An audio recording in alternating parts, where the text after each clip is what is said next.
number 72, Hosea 9, the verses 7 through 17, the last half of chapter 9. And we've entitled it, Israel's Punishment. In our last session, we looked at 2 of 5 consequences of Israel's sin.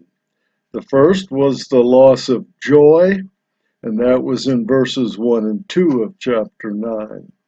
And then in verses 3 to 6, we saw the beginning look at Israel's exile. Well, in this session, we're going to examine the remaining 3 consequences that Hosea gave for Israel's sin. The first was the loss of spiritual discernment. That will be in verses 7 through 9. The declining birth rate, which may sound surprising to you, verses 10 through 16.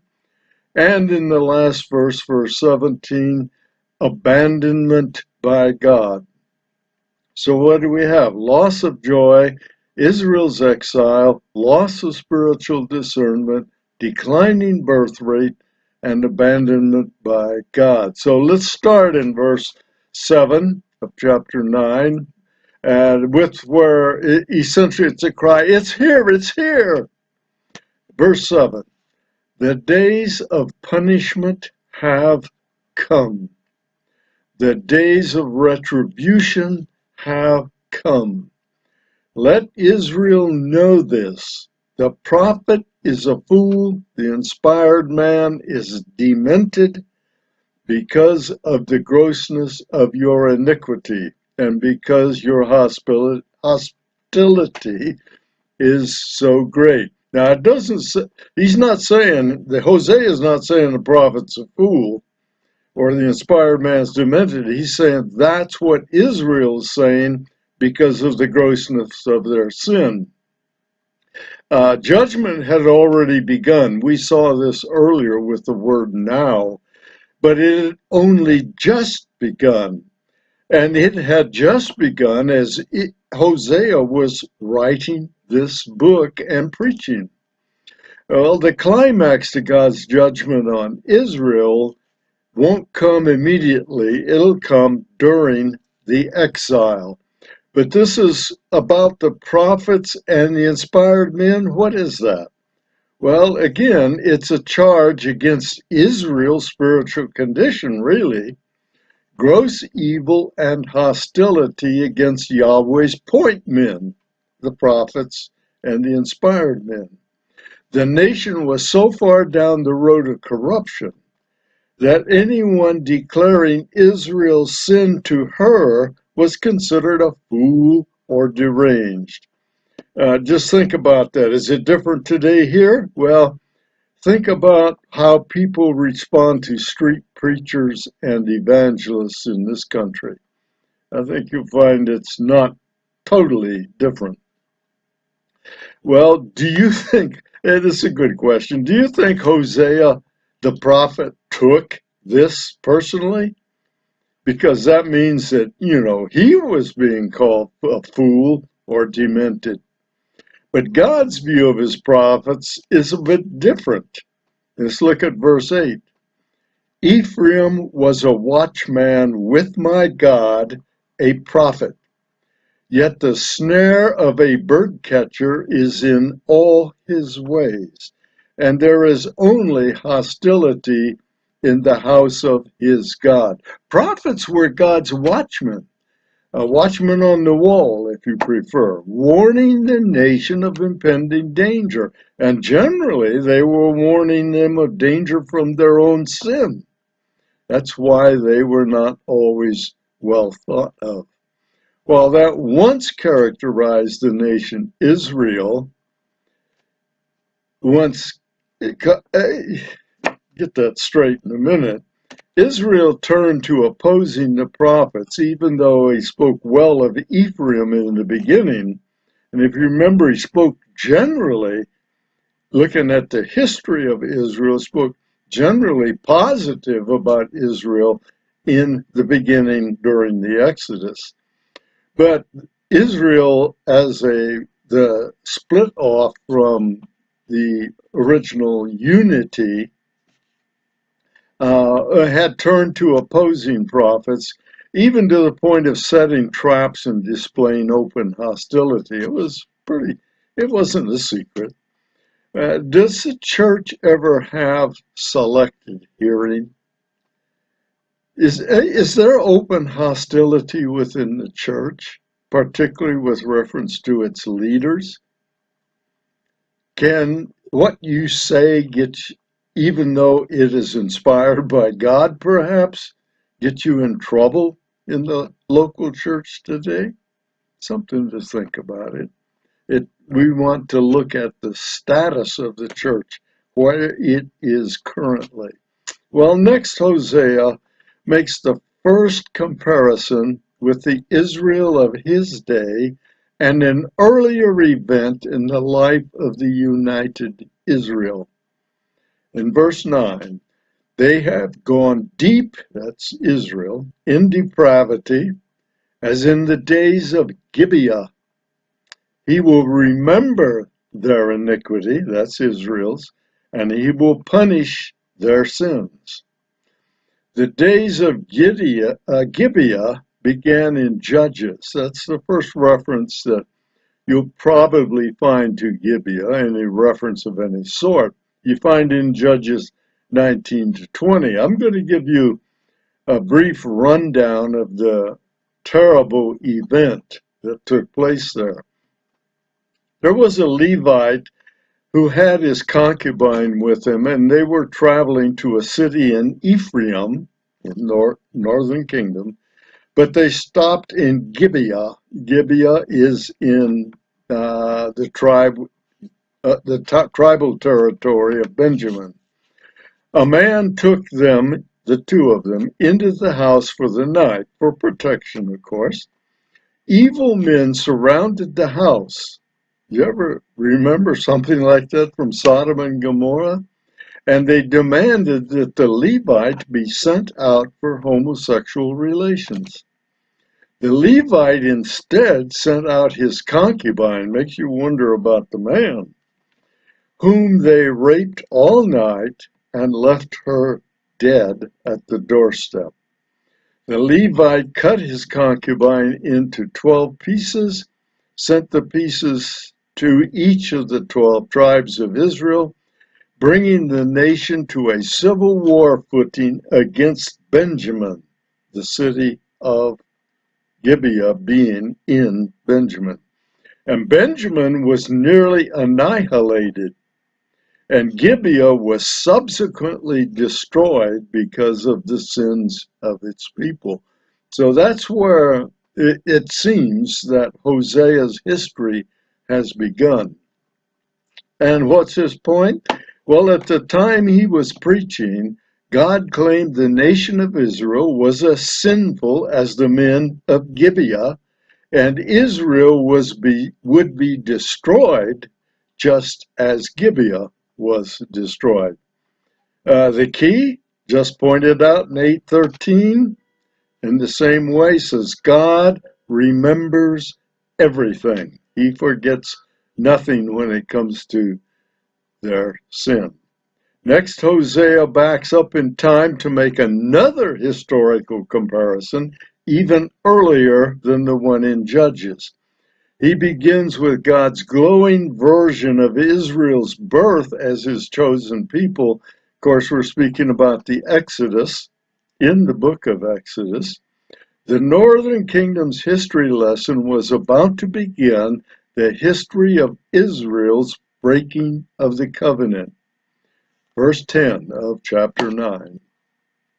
I found Israel like grapes in the wilderness. You ever stop and think about finding grapes in the wilderness? That would be very rare, because this wilderness was mostly desert and mountains. So finding grapes would be very rare, and the grapes would then have been seen as a really great treat. I saw your forefathers as the earliest fruit on the fig tree in its first season. But they came to Baal Peor. Well, the fig tree, the first fruit of the fig tree was the most succulent. So here again, this is the second time he's saying that Israel was like a fine treat when it was first born during the Exodus. But something happened, and he refers now, they came to Baal Peor and devoted themselves to shame, and they became as detestable as that which they loved. Well, God's view of Israel at the creation as a nation was positive, but in Numbers 23 to 25, you'll find the story of what happened at Peor, which is a mountain. Baal Peor means the god of Peor. And Baal, of course, has been the problem all the way through Hosea. And that's where they were introduced to Baal, by the mountain Peor in Moab, the Moabite land. And Baal, a false god, was introduced to Israel there. And he then became, as we've seen in Hosea, the central figure in the northern kingdom's spiritual harlotry during Hosea's time. And sexual sin was paired with Baal worship at Baal Peor. You remember there was a prophet there who had some difficulty, who was paid by the Moabites and the Midianites to curse Israel. Is the prophet's name, who was a no-good prophet in many respects, was Balaam. And he was told by God, no, you're not going to curse Israel. But he did convince the leaders of Moab and Midian that the way to take care of Israel is to get them into the sexual immorality and the worshiping of Baal. The book of Jude speaks about Balaam's problem. It's kind of interesting also because during Balaam's prophecy, one of the prophecies he made was about a star rising out of Jacob with a scepter in his hand. And I'm firmly convinced that's the prophecy that the Magi remembered on their way to Jerusalem as the star led them to the birth of the Messiah. So there's a lot of connections going on here in the history of Israel. Let's look at verse 11 of Hosea 9. As for Ephraim, their glory will fly away like a bird. Now he's using Ephraim for the entire northern kingdom, I think. No birth, no pregnancy, no conception. Now that means that while the northern kingdom was considered a fine nation for quite some time, as a matter of fact, up through Jeroboam II, when Hosea began writing, they were still economically powerful and militarily powerful. So they were considered something else in foreign affairs sort of thing. But now God says no birth, no pregnancy, no conception. Though they bring up their children, yet I will bereave them until not a man is left. Yes, woe to them indeed when I depart from them. There he's already telling them there's going to be a point when I walk away. Remember also, that's where Judah got in trouble when God walked away from the temple. Israel, as God's chosen nation, originally had glory as a nation, as we said, and we talked about the fact that the northern kingdom was something else for quite a while. But that glory was about to vanish, and they were going to shortly not even exist. They were going to be wiped off the map completely, according to God's prophecy. So don't forget that Yahweh was also called God's glory, and he declared that he was about to remove himself from the northern kingdom. So they're going to lose their glory as a nation. They're not going to exist anymore. They're going to lose the glory of their God because he's going to walk away and leave them to their own devices during this period of judgment. But what's this about children? Well, the term woe said it can't be good news. The prediction was really one of a lowered birth rate and a dwindling population. And we've seen that before, that in fact is what happened, that during the exile, the population of the northern kingdom, those who had been in the northern kingdom, started to decline. That was not going to go on forever. God said there's going to be a point at which that expands again and they become very numerous. But during the exile, beginning of the exile in particular, their numbers were diminishing. Verse 13, Ephraim, as I have seen, is planted in a pleasant meadow. That's really a nice picture. Like Tyre. Tyre was considered a peaceful, well-planted, well-established city. So he's saying Ephraim and Tyre were really, both of them started very nicely, very naturally, but Ephraim will bring out his children for slaughter. Saying that nice beginning is no longer true. And so he's going to show that things since Baal Peor, since they started considering idolatry with Baal, things have gone downhill. There's one more indication here about Ephraim bringing their children out for destruction and like in a war. And he's just saying the population is going to dwindle for a period of time. Hosea takes time out for an imprecatory prayer. You know, David had a lot of these where he'd say, take my enemies and break their teeth. Well, that's fundamentally what Hosea is saying. Look at his prayer in verse 14, a one-liner. Give them, O Lord, what wilt thou give? Give them a miscarrying womb and dry breasts. So he's saying, you want to knock down their population? Have at it, Lord. That's my prayer to you. It's a polemic against the promise of fertility, which is Baal's promise. Baal, remember, was the god of fertility, particularly of the land, but you see the connection. If you want to read a fuller list of Israel's sins, and it is a pretty lengthy list, you can check out 2 Kings chapter 17. Excuse me, particularly in verses 7 through 23. Well, in verse 15, Hosea returns to his prophecy and it makes a third historical comparison. Look at this. All there, that's Israel's, evil is at Gilgal. Indeed, I came to hate them there. Because of the wickedness of their deeds, I will drive them out of my house, meaning my land. I will love them no more. All their princes are rebels. By the way, in here, there are two phrases. First, hate them. Second, love them no more. Those phrases really are the same. When God says he hates, that means he loves them less or no more. Well, what about Gilgal? It was the center of Baal worship. We saw that in Hosea 4:15, but there's more. It was the scene of an episode in the life of King Saul and the reign of King Saul.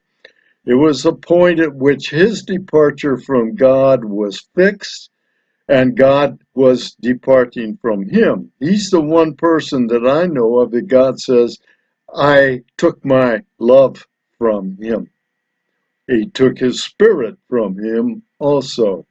This was where Saul, as king, he was the first king of Israel, remember? He was from, you want to guess where his hometown was? Gibeah. And the people preferred a king to a god. because they thought the king would put them on the same footing as other nations and would lead to prosperity and so forth. Excuse me. It was at Gilgal that Paul violated God's commandment about wiping out everything of the Amalekites, total destruction. But Saul didn't. He saved several of the livestock. He spared King Agag's life. Agag, interestingly, a descendant of Agag was a man named Haman in Esther, if you'll remember that. But anyhow, Gilgal is compared to Israel's preference for idols and kings over its loyalty to Yahweh. That's where Gilgal is remembered, and is particularly driven by the desire for prosperity, security, and a place in the world affairs. But it's trusting in a king rather than Yahweh. Well, let's look at verse 16 and 17, the last two verses. Ephraim is stricken. Their root is dried up. There we go again. They're going to lose power. The whole nation will lose power. They will start losing population. They will bear no fruit, even though they bear children. I will slay the precious ones of their womb. So there's another indication of verse 16 that Israel's population is going to decline as the exile begins. And it speaks of the end of God's blessing on the northern kingdom and the ultimate form of judgment. In verse 17, my God will cast them away because they have not listened to him, and they will be wanderers among the nations. Global wanderers sounds like a curse on Cain after he killed Abel. But actually, God's was simply reissuing the threat from the blessings and cursings speech given by Moses just before the promised land was entered. Let me read a few bits of that in Deuteronomy 28, two verses, 64 and 65. Deuteronomy 28, 64 and 65. Moreover, the Lord will scatter you among all peoples, from one end of the earth to the other end of the earth, and there you shall serve other gods, wood and stone, which you or your fathers have not known. Sound familiar? And among those nations you shall find no rest. There shall be no resting place for the sole of your foot, but there the Lord will give you a trembling heart, failing of eyes, and despair of soul. That's not very pleasant. And that, remember, was on the curses side of the blessing and cursing speech. So at Gilgal, Israel cast off God, God cast off Saul, and now God says he's going to cast off the whole nation, Israel, the northern kingdom, that is. By the way, what was King Saul's hometown? Well, I gave you that just a few minutes ago. It was Gibeah, which was our first point of historical comparison that Hosea did. About 733 BC, there was a partial exile at the hand of Assyria. But the full exile took place about 11 years later, around 722 BC. So there were a couple of stages in that exile. And Israel was exiled to homelessness, as he said in Deuteronomy. So is it possible for a church in this age to cast off God, much like Israel cast off God? Israel cast off God by going to Baal. Might God cast off a local church? I think you ought to think about that.